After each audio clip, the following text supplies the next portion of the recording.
Hello student, कैसे हैं आप सभी। आशा है आप सभी बहुत अच्छे होंगे और अपने लक्ष्य के प्रति जागरूक होंगे, ऐसी ही मेरी कामना है। मैं मंजू शर्मा एक बार अपनी क्लास में आप सभी का बहुत बहुत स्वागत करती हूँ। तो प्यारे बच्चों, आज मैं आप लोगों के लिए विसर्ग संधि लेकर आई हूँ। तो आइए चलिए शुरू करते हैं, ट्रिक से सीखते हैं।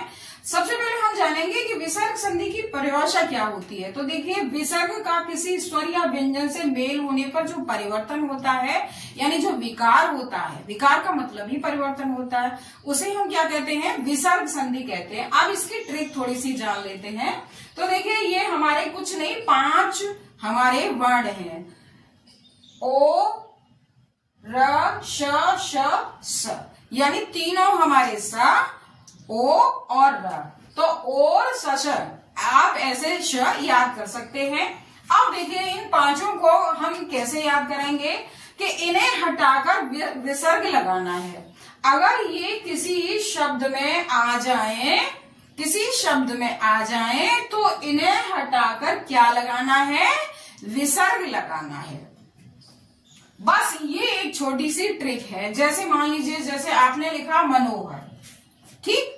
अब देखिए, मनोहर की जब आप संधि विच्छेद करेंगे तो क्या बनेगी, मनः प्लस, ऐसे लिखेंगे। और निर्भय, अब आपको रा हटाना है तो आप कैसे लिखेंगे, नेह प्लस भय। तो आपने यहां से ये जो रा है, रेफ वाला रा ऊपर जो उड़ा हुआ है, आपने इसको हटा दिया तो ये क्या बन गया, ये आपका विसर्ग में परिवर्तित हो गया। इसी तरह से निश्चल, अब ये शा है, तो आप जब आप इसकी संधि विच्छेद करेंगे तो क्या बनेगी, नेह प्लस चल, ये आपका हट गया। अब आपका दुष्कर है, ये वाला शा है, जब आप इसे हटाएंगे तो आप क्या करेंगे, संधि विच्छेद दोह प्लस कर। तो ये बहुत एक छोटी सी आसान सी ट्रिक है जिसे आप याद कर सकते हैं। अब देखिए, ओ की मात्रा जो है वो हमारी गुण संधि में भी आती है। गुण संधि में जैसे महोत्सव है, तो महोत्सव की जब संधि विच्छेद करेंगे, महोत्सव,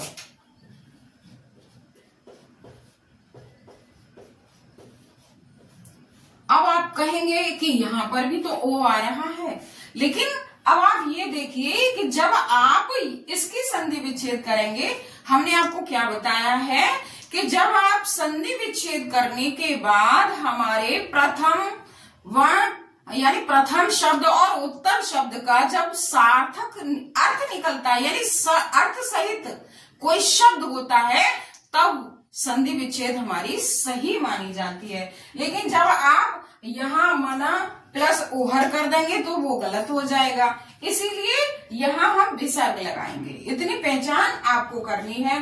अब दूसरा हमारा नियम क्या कहता है कि र का लोप हो जाना, र का लोप हो जाना। अब देखिए, र का लोप कहाँ होता है, विसर्ग का र से मेल होने पर क्या होता है, विसर्ग का लोप हो जाता है। क्या हो जाता है, विसर्ग का जब र से मेल होता है तो विसर्ग का क्या हो जाता है, लोप हो जाता है।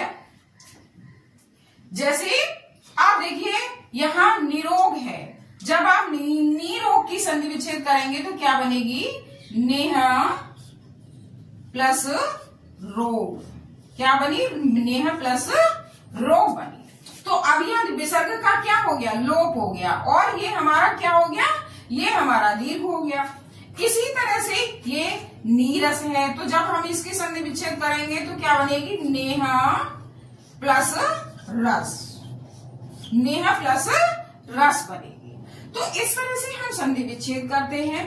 और हमारा अगला नियम क्या कहता है, विसर्ग में परिवर्तित न होना। कुछ शब्द ऐसे होते हैं विसर्ग में परिवर्तित नहीं होते, जस के तस रहते हैं। यदि विसर्ग से पहले आ हो और विसर्ग का मेल का तथा प से हो तो क्या हो जाता है, विसर्ग में कोई परिवर्तन नहीं होता है। जैसे अंतःकरण, तो जब हम अंतःकरण की संधि विच्छेद करेंगे तो क्या बनेगी, अंतः प्लस करण, प्रातः काल की संधि विच्छेद करेंगे तो क्या बनेगी? प्रातः धन काल। तो ये बहुत आसान सी एक ट्रिक के साथ बहुत आसानी से आप समझ भी गए होंगे। आशा है आपने इसे नोट भी कर लिया होगा, और मेरा वीडियो पसंद आया हो तो लाइक कीजिए, सब्सक्राइब कीजिए, शेयर कीजिए। धन्यवाद।